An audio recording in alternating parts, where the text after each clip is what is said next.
La for, hit ya for none. All the time. Hit ya for none. For Islam stand for peace.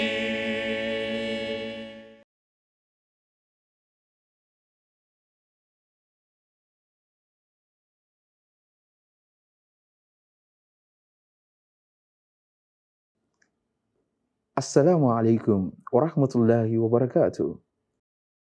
Beloved viewers of MTA, you're welcome to another interesting episode of Inspirational Africans.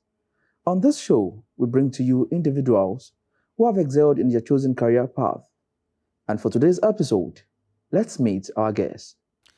Our featured guest on this episode of Inspirational Africans is Dr. Latif Busari.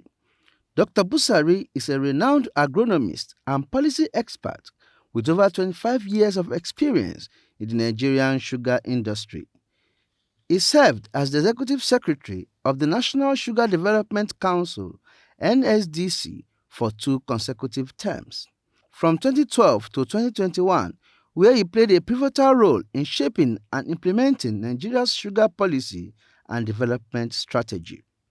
Prior to his appointment as Executive Secretary, Dr. Busari was the Director of Policy and Planning at the Council. In that role, he worked closely with colleagues and stakeholders to develop the Nigerian Sugar Master Plan, a landmark strategic document approved by the federal government in 2012 to guide Nigeria towards self-sufficiency in sugar production. Under his leadership, the NSDC underwent extensive administrative reform. Dr. Busari led efforts to revitalize existing sugar factories and spearheaded the establishment of 2 new sugar plants in Sunti and Iseyin. He also initiated the development of sugar biofactories in Zaria and Ilorin, both of which contributed to the establishment of the Nigeria Sugar Institute (NSI) Ilorin, a national hub for research, development, and manpower training for the sugar sector. Before joining the council in 2002, Dr. Busari held key positions at the Federal Ministry of Science and Technology and the National Cereals Research Institute (NCRI), where he served as head of the Sugarcane Research Program and national coordinator of the Nationally Coordinated Research Project on Sugarcane, a World Bank-assisted initiative. Dr. Busari holds degrees in agronomy, MSc and PhD from the University of Lagos and the University of Ibadan, respectively, and an MBA from the University of Ilorin. A prolific researcher and author, he has published extensively on sugar and sugarcane, including his acclaimed book, Sugarcane and Sugar in Nigeria: The Bittersweet Lessons. Internationally, he represented Nigeria as counselor in the International Society of Sugarcane Technologists and served as member of its management commission. He is a fellow of several professional bodies and has served on numerous expert and technical committees on agriculture in Nigeria.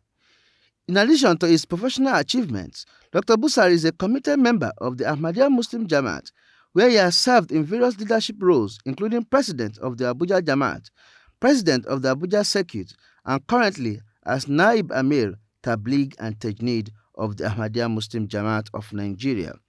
Born 69 years ago in the respected family of Alhaj Urfai Adebayo Busari, who served for over 3 decades as Circuit Chairman of the Ibadan Circuit of the Ahmadiyya Muslim Jamaat, then covering the entire Western region.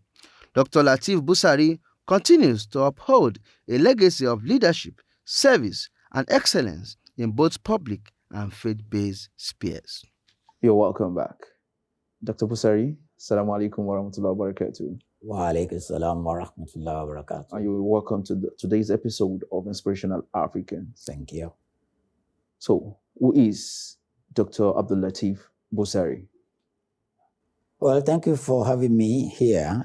Maybe I should start from the very beginning. I had my primary school education in Ibadan, Oyo State. Went to Ondo Boys High School for my secondary school education, and then from there I went to high school in Kwara Tech, they call it that time, in Ilorin, which happens to be my hometown actually. And then from there I went to the university, first University of Lagos, and then University of Ibadan for my master's and PhD degrees. I think I also had a stint at University of Ilorin for the MBA. So when I finished master's, I thought, because I'm the first of my, the firstborn in my family, and there are 7 of us at the time, I felt I should relieve my dad of some of this burden, let me find work so that I could concentrate on my younger siblings. So tried to look for work, and I got a work at the place called National Series Research Institute. Even before I finished, if you pass in front of the institute in Mob Plantation, Ibadan, you will love the place. You know, the way, the ambience. The serene. Yeah, you know, so I fell in love with research generally, and that was what I became eventually. They took me on as research officer 1 with my master's. And I rose through the rank till I became chief research officer. I think that was 1993, from 1982 when I joined. Then from there, I went to become the assistant director at the Federal Ministry of Science and Tech in Abuja. I spent barely a year there before I moved to the National Sugar Development Council, which is where I spent another about 18 years before I retired in 2021 as the Executive Secretary, National Sugar Development Council. So it's been quite... It's quite a long years and a robust one. I'm sure it's even bigger than the way you've just summarized it. Well, yeah, so it was save you on the time, you know. Okay, so how and why did you choose your chosen career path? Right. I think the easiest way to look at it is to say that Allah chose the career for me. Yeah, I was interested in research, and that was what I was until 1993. I was a principal research officer then in one of our outstations in Mokwa. In 1993, they promoted me to assistant chief and made me the head of sugarcane research program, coming from the blues. You know, I was soybean and legumes agronomist, but then they now moved me from legumes also and soybean into sugarcane, which was a completely new crop to me. So that was why I said Allah, selected it for me, because then from then on, it now dictated my career path. So I grew into first as a researcher, then into research management, and then from there to become I think at a point I was probably the foremost man in the sugar industry in Nigeria, at least from the public sector perspective. So Allah chose it for me. I never thought I was going to go into sugar. And sugar is a unique crop on its own, not like your arable crops, like your maize or cowpea and the like. It's a pluriannual crop, and its agronomy is completely different. So when I got there, I had to now relearn everything about the crop, and I think that one of the first challenge was that it has a language of its own, agronomists will know what I'm talking about. Some of the terms you do not see in normal crop agronomy occur in sugarcane agronomy.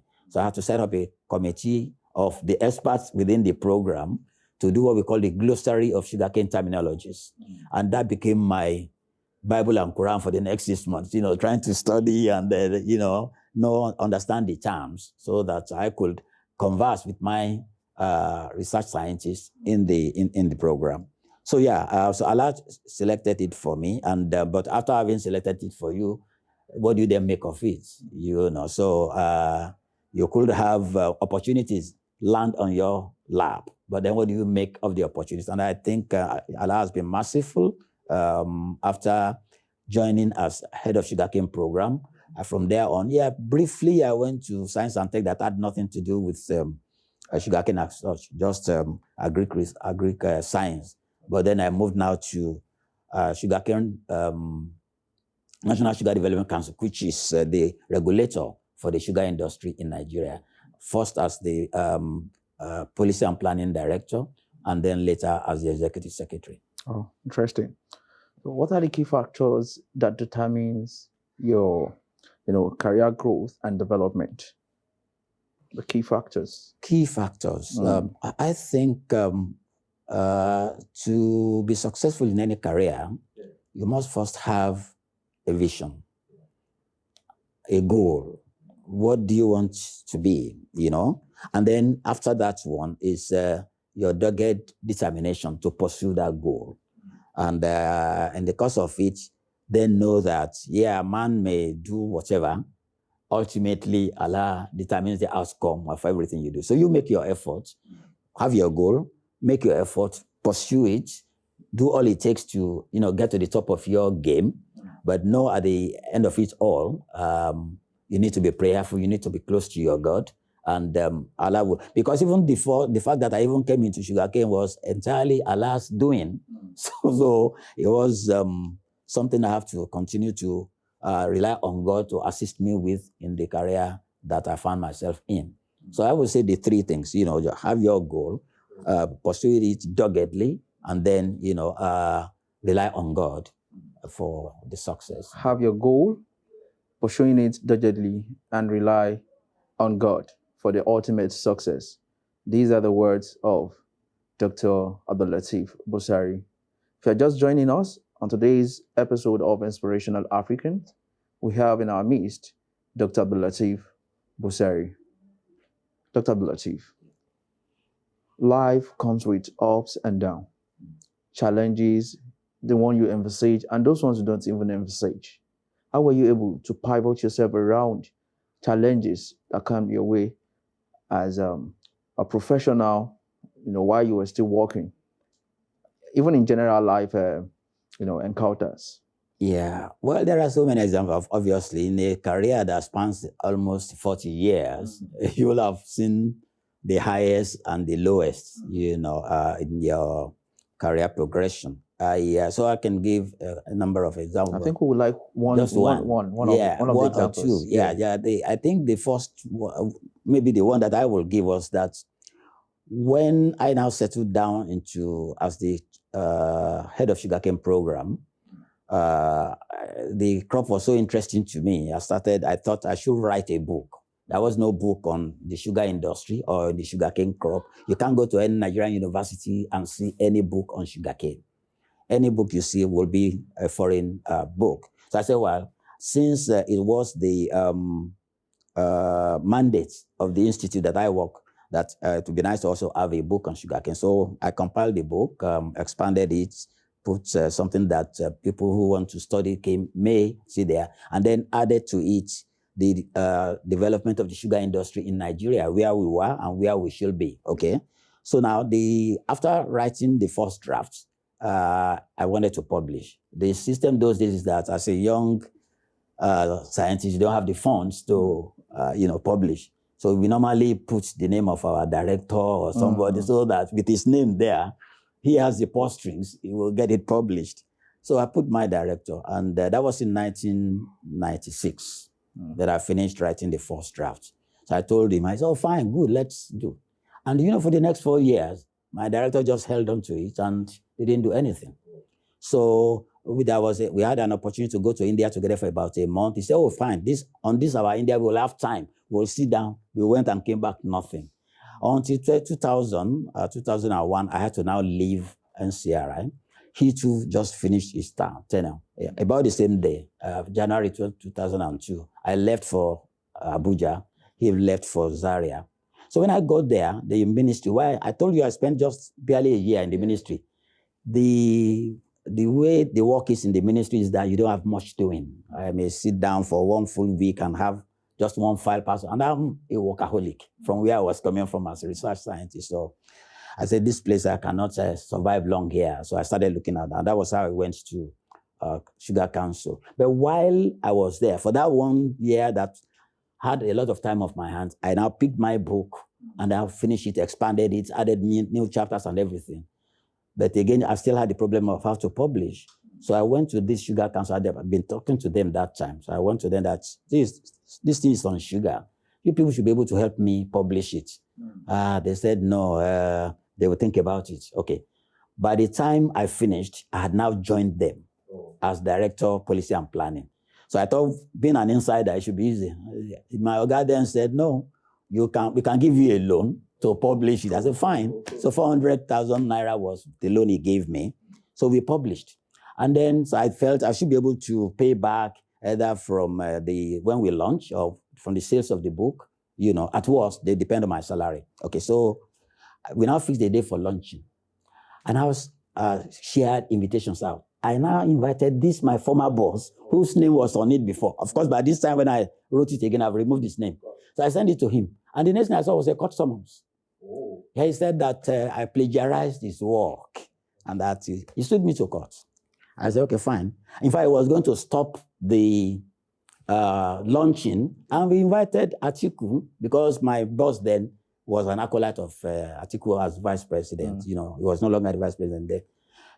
But anyway, the court summons came late, so we were able to do the launching, and then we now started the court case. To cut the story short, eventually he lost, and I had even countersued him for even spoiling my name.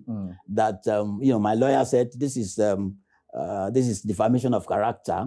He sued me for 5 million for plagiarism, and I countersued him for 10 million for spoiling my name. But of course, by the time we finished, I was so tired because it took 10 years. The case took 10 years, from 2005 June to October 2015. So, I was so tired. I told my lawyer, just leave it, let the man go. So that's one challenge. I have several that you come across in your career, but we thank God for everything. So let's ask what attributes describes your approach to career and leadership development. Attributes. I think one needs to be modest, but I think you need to be focused, hardworking, and humble. I think you need those three ingredients, in developing a career. The focus will make you, so that even when you run into challenges and all this kind of thing, because you know where you are going, you don't get distracted, and you want to pursue it. But then, of course, just having the dream or the focus is not enough. There are things to do to get to where you will get to. So that has to be there. You have to be hardworking. I see a lot of young chaps these days preferring shortcuts. And I don't think there are shortcuts to life. I mean, you can't have a baby today and you expect the baby to start crawling. You can't begin to crawl and the next day he starts running. It will take time. So does a career. A career takes time to develop. There is a stage for crawling, a stage for walking, a stage for running in your career. And then you get old and then you go back to, So everything, that's the way God created everything. So this shortcut for that young people these days are after, I don't know where they got it from, So you can't afford, you have to be thorough. And you may think nobody is looking at you. People are looking at you. My movement from Mokwa to our headquarters then to become the head of sugarcane program, like I said, came out of the blues. But my director later they told me that, they told him that, but this guy is a principal research officer. Some of the people he's going to meet in that department are also principals. Then we promote him and make him head. Without nothing, my knowing this. So God is watching, but be diligent, do your own work. Don't, because a lot of the other people are being lackadaisical about their job, then you to say, should be me too. No, do your own, be honest, be sincere, and that sincerity is what Allah will see and reward you for at the time. And then be humble about it. What do you want to become that somebody hasn't become before? So just a lot of the times when I became the executive secretary, probably because of my small frame, when I go with some of my directors in their Babarigas, and I'm not into all those Babarigas, they will be greeting them as, they say, this is Ogao, It reminds me of the time of the, Hazrat Umar ibn Khattab, when some visitors came and were looking for the Amir al-Mu'minin. They didn't know they have already passed him by. They say, you saw him there. Go. And they saw him, doing the work that every other Sahabi was doing. So I think be humble with it. Like they say, bring yourself down, Allah will now bring you up. Bring yourself down, Allah would bring you up. Humility, they say, is an humble state of the mind. These are some of the words of Dr. Abdulatif Busari. So, Dr. Abdulatif Busari, let's move a bit, away from the professional aspect. Now, let's talk about your religious aspects now a bit, because we have people who quite all right. They will tell you that the reason why they are not really up and doing as far as the religious obligation is concerned is because they are they are pursuing a certain career and they want to become the top, to get to the top echelon of that career. So how are you able to combine religious activities with the your career path, despite how tough, challenging, and hardworking you've been? And I'm very certain before you could get to this level, even in the religious obligation, it's required a lot of hard work and a lot of sacrifice. How were you able to combine these two? Well, the way I look at it, try to simplify it for myself, is that there are 24 hours in a day. And that you need to apportion time to what you consider are important. Of course, as a human being, you need to sleep, then you need to work, then you need to perform your religious obligations, the one you're asking for, and maybe a little bit of time for relaxation. So let's say you have 3.5 things that you want to do, 3 major ones: your sleep, your work, your religious obligations, and then some time for relaxation. So you then apportion time for each of these. There is no way you can do it so neatly that some will not want to intrude on the other. When we were developing the Sugar Master Plan, that was the plan that we started implementing when I got to the Sugar Council. There were times that myself and some of my staff and colleagues would be in the office up to 1 a.m., especially when we were preparing to go and present it to the Federal Executive Council, and it has to be ready and everything. So work has now eaten into my sleep hours. But then what can you do? It has to be done. And then so you have a lot of time when work also eats into your religious obligations. But this, once it's time for prayer, you go and pray. But then you'll be saying, let me just finish this memo, and you go. And then some of the other things. For instance, about the time I turned 40, I decided that I've started doing itikaf. But by the time I turned 40, I decided that I'll be doing it every year as long as Allah, gives me the health and the life. And I just felt 10 days in 365 days is not too much to completely devote to the worship of Allah. And I've not missed it since that time, alhamdulillah, since 1994, But then, of course, there are times that itikaf is coming. You tell your boss, give me my leave. I want to spend it on itikaf. I say, no, you can't go. This has to be done. I missed on 2 occasions, I missed some foreign trips just because I insisted I have to go on itikaf. And once I go on itikaf and I tell them, I'm going to switch my phone off, you're not going to get across to me. So it's not, so if you know what is important for you, you will create time for it. That's the point I'm trying to make. I must create time to sleep. I must create time for my work. I must create time for my religious obligation, because ultimately you're still going to meet God. All this sleeping and even work means to an end, So once I created, I knew how important it is for my life. Of course, I must create time for it. And so there isn't much of a problem there. Okay, so the second aspect of this question that I asked is, how has Jamaat program, contributed to your personal development and career success? Yeah, the thing about the Ahmadiyya Muslim Jamaat is that even our opponents know that we are a structured organization. We have the structure, we have the procedures, we have the way we do things. They already know this with Ahmadiyya. And that teaches you discipline, because you then know, these are things you can do, these are things you cannot do. And as an Ahmadi, you are carrying a weight on your shoulder. what the way it is that you are an ambassador of the Jamaat. If you do good, it reflects on the Jamaat. If you do the other one, it also reflects.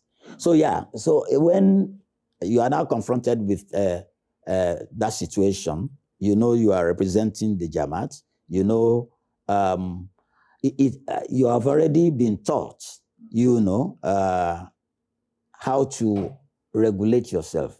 And of course, a lot of the times, all the Ahmadis from Imam Mahdi alayhi salam down to all his Khulafa have told us to, you know, give precedence to our faith over our worldly matters. So yeah, and you have to practicalize, it's not just by mouth. So if you have to do that, so because of that, the training I got from, you know, the various ijtimas, workshop of whatever auxiliary body you belong to, whether it's Kudam or Ansarullah, the training you get there from the various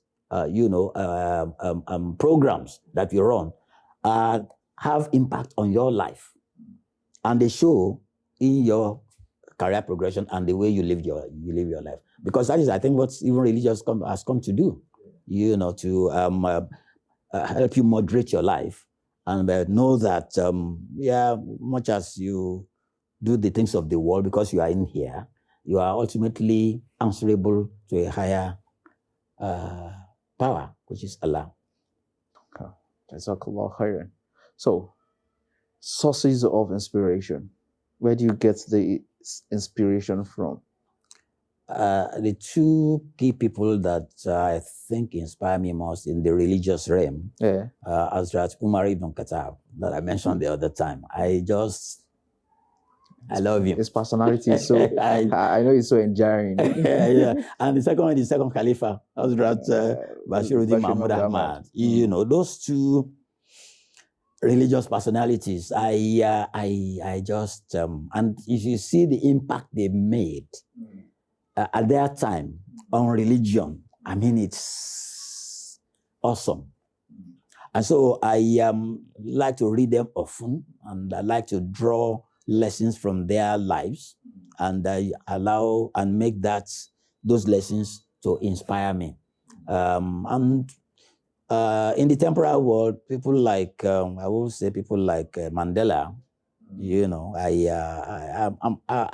I'm impressed with this kind of person. You know, so those are the kind of people that I see as my heroes, if you like, and will want, if it's possible, to pattern my own life on the humility, in spite of everything that they were and they could be, in spite of the intellectual prowess of the second Khalifa. You know, I mean, and so you ask yourself, what can you then be? I mean, these people have been there and they are still humble. They are still, and you see them. It's just amazing. Yeah. So perhaps Hazrat Umar is the second Caliph, Khulafa Rashidin. Then Hazrat Bashiruddin is also the second Caliph. So it's well, I think it's well picked. Maybe I should say it's spiritually inclined. Alhamdulillah, if it is. Okay. So, what is your relationship with Khalifa of the time, and how has it influenced your career and your life in general? Yeah, well, as pretty much any Ahmadi been trained and to always establish a strong bond with the Khilafat, and also whoever is the Khalifa of the moment, we are encouraged to write letters, and that I've done a couple of that in my life. There was a unique time in my life when I was to become the executive secretary of the Sugar Council, but I was acting for 9 months. For 9 months. You know, in the civil service, you are supposed to act only for 6 months. But before the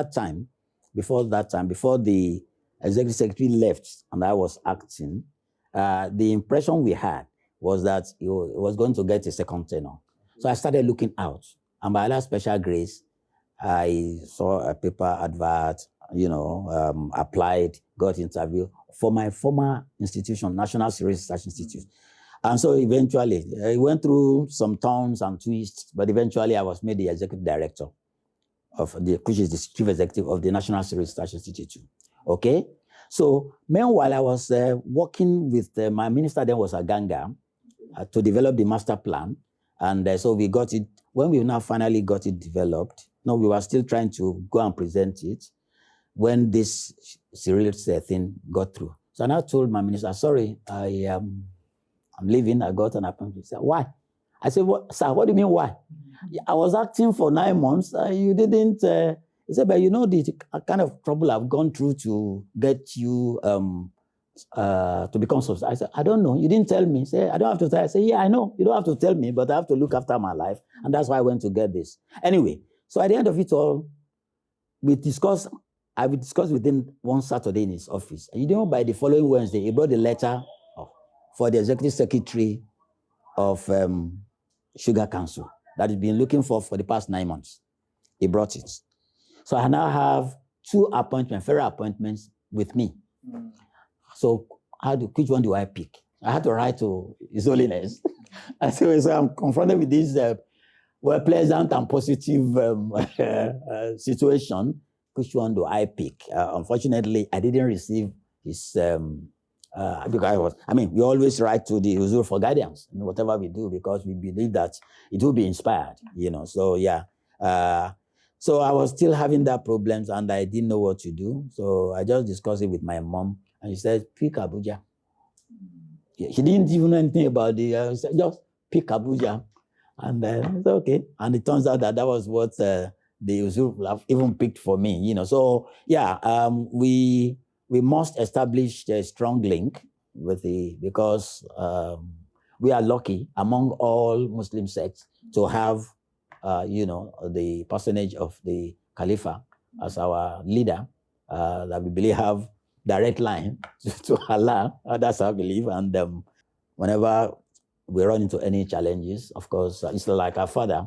We let him know. And all right, Jazakumullah khairan. So gradually we get to the close of this program and this episode particularly. But before we go, I would want to take your advice for the young people in a few sentences, advice for young people who are trying to excel in their chosen career path and, vis-a-vis their religious obligation, and who actually wants to be like you as well in the nearest future. I don't know about the advice for the youth and the advice to the parents as well. So you can take the two, sir, in a very short. Yeah, well, first to the parents, they should just, of course, be prayerful a lot and allow the children to pick what they want to be, knowing ultimately that it's Allah that will determine for them. Yeah, you may want this for the child, even the child may want this for himself, but Allah has already destined what it will be, and that is where being prayerful and then being very sincere. I think it is the sincerity of your heart that enables Allah now to say, okay, let me do this for this servant of mine. So I will advise parents, of course, train their children in Islamic ways and all that, and young people to stop looking for shortcuts. Stop looking for shortcuts. They know that you have to go through. There's no way beans will become mama without running through some process. So if they just take it easy, know that eventually they will get there, and be prayerful, put their faith in Allah, be sincere. That sincerity is important, and Allah will take it up from there, and the rest will be easy, inshallah. All right, Jazakumullah khairan, sir. So it is all about sincerity of purpose and the doggedness to actualize what you dream of. Avoid shortcuts and ensure you put all your affairs in the hands of the Almighty. These are the words of Dr. Abdulatif Busari, who is our guest on Inspirational Africans Inspirational Africans in this particular episode. Beloved viewers, we are gradually winding down in today's episode. For feedback, inquiries, or queries, as the case may be, kindly reach out to us on africa@mta.tv.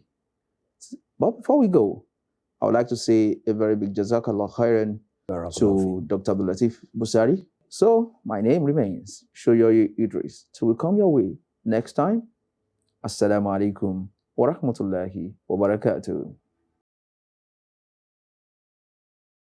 La for, hit ya for nan. Alata, la for, hit ya for nan. For Islam stand for peace.